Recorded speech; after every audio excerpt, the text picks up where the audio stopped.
don't have to stick to the lesson plan. And I think initially in teacher training throughout, they say, plan a lesson, you've got your introduction, your aims, your main content, and then your little assessment at the end or your plenary. And actually sometimes if your main content takes a bit longer, that's fine. If your introduction takes 20 minutes, that's fine, as long as you're kind of delivering something that's useful to the students.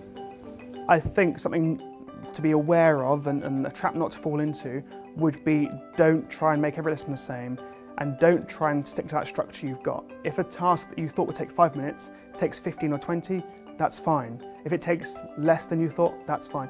Roll with it, go with it. Don't be restricted by a piece of paper that you've planned out a lesson the night before. And similarly, don't rely on a PowerPoint or handouts. If you're having a great verbal discussion, have a verbal discussion, a debate, a quiz, whatever it is.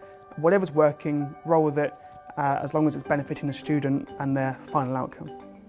I think it's really important to make use of the resources that you have to your disposal.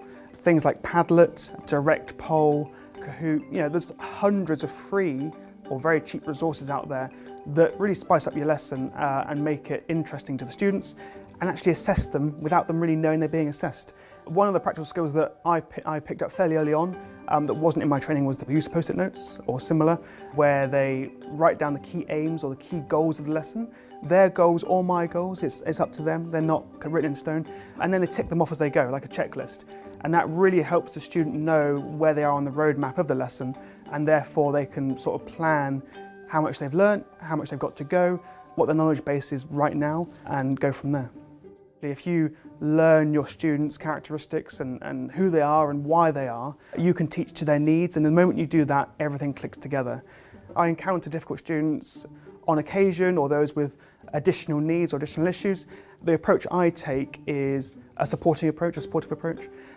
It's really, really important to not look down on them and not put them to one side just because they're more work, but to adapt what you're doing to suit their needs.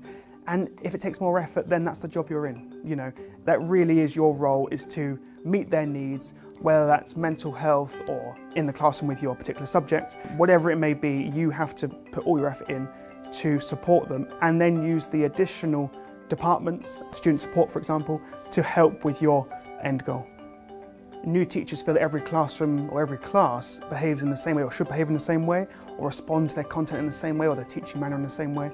And that's not the case. Every single class is different, and that's part of the fun. You don't really know what you're walking into to start with until you get to know the group. And I think as time goes on, you learn the habits of the group, the different characters, the methods of teaching that work well, and you can tailor that to suit their needs.